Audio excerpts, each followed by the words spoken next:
Kazi yetu sisi ni kukuletea habari, matukio na simulizi pale tu zinapotokea. Tafadhali bonyeza maneno mekundu subscribe ili usipitwe na taarifa zetu. Mseto Media, together everywhere.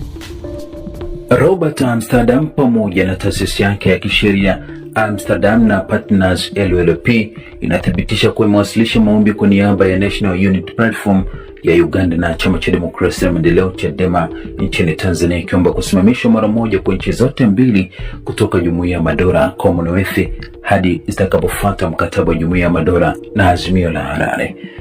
Kwa mujibu wa taarifa hiyo, inasema kwamba maombi haya yamewasilishwa wakati Jumuiya ya Madola Ministerial Action Group inajiandaa kukagua masharti yaliyowekwa awali kwa serikali zote mbili kabla ya mkutano wake ujao tarehe 7 Machi 2026, ingawa Jumuiya ya Madola imetafuta kufuata masharti kupitia mazungumzo na majadiliano.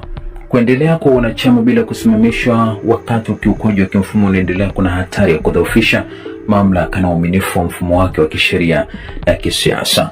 Maombi yanadai kuwa Uganda na Tanzania zinawajibika kwa ukiukwaji mkubwa unaoendelea wa mkataba wa Jumuiya ya Madola, ikiwa ni pamoja na ukiukwaji wa utawala wa kidemokrasia, uhuru wa kujieleza, uhuru wa kukusanyika na utawala wa sheria. Ukiukwaji huo pia unawakilisha kushindwa kwa muda mrefu kufuata kanuni na matarajio yaliyomo katika Azimio la Harare, ikiwa ni pamoja na ushiriki huru wa haki za kisiasa na ulinzi wa haki za msingi.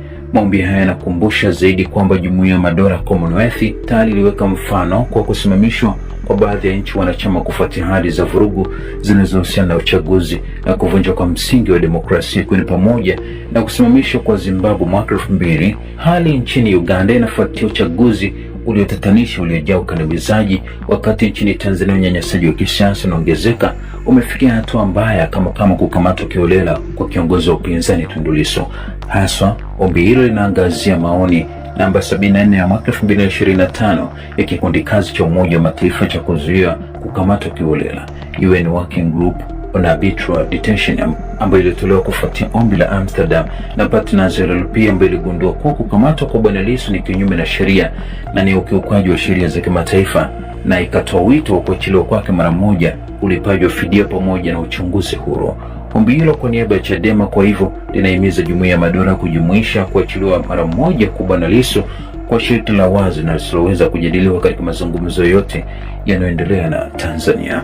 Hakikisha umesubscribe, comment, like na kushare. Mseto Media, we connect everywhere.